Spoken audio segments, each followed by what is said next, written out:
Hello friends, তোমরা কেমন আছো? আশা করি তোমরা সবাই ভালো আছো। প্রতাপ একাডেমি কোচিং পরিবারে তোমাদেরকে স্বাগত।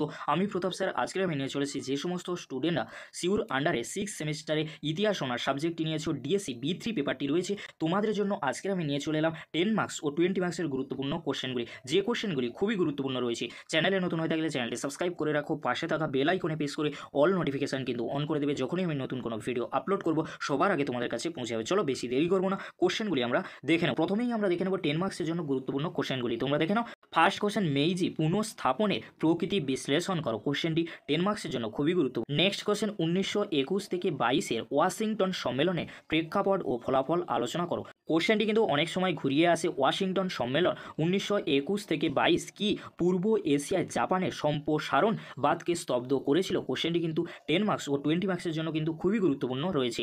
নেক্সট কোশ্চেন কী রয়েছে আমরা দেখে নেব। 1930 এবং 1940-এর দশকে জাপানে সমরবাদের উদ্ভবের ইতিহাস সংক্ষেপে আলোচনা করো। কোশ্চেনটি 10 অথবা 20-র জন্য আসতে পারে, খুবই গুরুত্বপূর্ণ রয়েছে। নেক্সট কোশ্চেন কী রয়েছে আমরা দেখে নেব। মেইজি জাপানে কৃষি সংস্কারে প্রভাব লেখো। কোশ্চেনটি গুরুত্বপূর্ণ রয়েছে।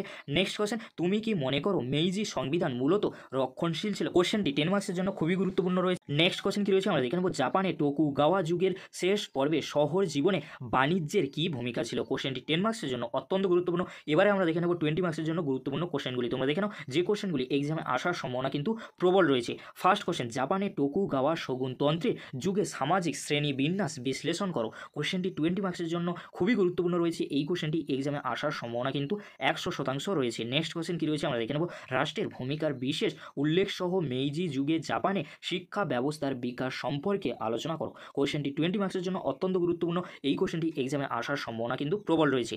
নেক্সট কোশ্চেন কী রয়েছে আমরা দেখে নেব। মেইজি জাপানের অর্থনৈতিক বিকাশে বেসরকারি উদ্যোগের ভূমিকার মূল্যায়ন করো। কোশ্চেনটি 20 মার্কসের জন্য অত্যন্ত গুরুত্বপূর্ণ। নেক্সট কোশ্চেন, চীন জাপান যুদ্ধে প্রেক্ষাপট আলোচনা করো। তুমি কি মনে করো এই যুদ্ধের মধ্য দিয়ে জাপানি সাম্রাজ্যবাদের উত্থান হয়েছিল? কোশ্চেনটি 20 মার্কসের জন্য খুবই গুরুত্বপূর্ণ। এই কোশ্চেনটি এক্সামে আসার সম্ভাবনা কিন্তু প্রবল রয়েছে। নেক্সট কোশ্চেন কী রয়েছে আমরা দেখে নেব। প্রাক পুনঃস্থাপন পর্বে টোকুগাওয়া শাসনকালে জাপানের সামাজিক, রাজনৈতিক এবং বৌদ্ধিক পরিস্থিতি সম্পর্কে আলোচনা করো। কোশ্চেনটি 10 অথবা 20-র জন্য আসতে পারে। কোশ্চেনটি কিন্তু খুবই গুরুত্বপূর্ণ রয়েছে।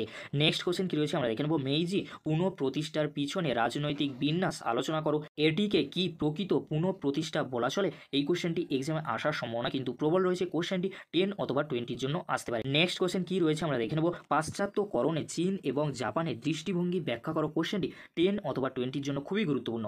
নেক্সট কোশ্চেন, মেইজি জাপানে আধুনিকতার বিকাশের ক্ষেত্রে পাশ্চাত্য শিক্ষার গুরুত্ব লেখো। কোশ্চেনটি 10 অথবা 20-র জন্য আসতে পারে। নেক্সট কোশ্চেন, জাপানে জৈবাস্য শ্রেণীর উত্থান ব্যাখ্যা করো। কোশ্চেনটি 10 মার্কসের জন্য গুরুত্বপূর্ণ রয়েছে। নেক্সট আমরা দেখে নেব এক্সট্রা কোশ্চেন। তোমরা এক্সট্রা কোশ্চেন হিসেবে একটি কোশ্চেন দেখে রাখতে পারো। কোশ্চেনটি তোমরা দেখে নাও। তাইশো সময়কালে জাপানের সংসদীয় গণতন্ত্রের বিকাশ সম্পর্কে আলোচনা করো। কোশ্চেনটি 10 অথবা 20-র জন্য আসতে পারে। এই যে কোশ্চেনগুলি আজকে আমি আলোচনা করে দিলাম, এই কোশ্চেনগুলি তোমরা যদি এখন থেকে ভালো করে রেডি করে নাও, অবশ্যই তোমরা কিন্তু এক্সাম টাইমে কিন্তু চিন্তামুক্ত থাকবে, কারণ এরই মধ্যে থেকে 10 ও 20 মার্কসের কোশ্চেনগুলি তোমরা কিন্তু কমন পেয়ে যাবে। যদি ভিডিওটি ভালো লেগে থাকে লাইক, কমেন্ট, শেয়ার ও সাবস্ক্রাইব করতে ভুলবে না। এরকমই একটি গুরুত্বপূর্ণ ভিডিও অবশ্যই বন্ধুদের মাঝে বেশি বেশি করে শেয়ার করে দিও। আজকের এতটুকু। পরবর্তীতে তোমাদের জন্য খুব তাড়াতাড়ি পরবর্তী ভিডিও নিয়ে হাজির হব।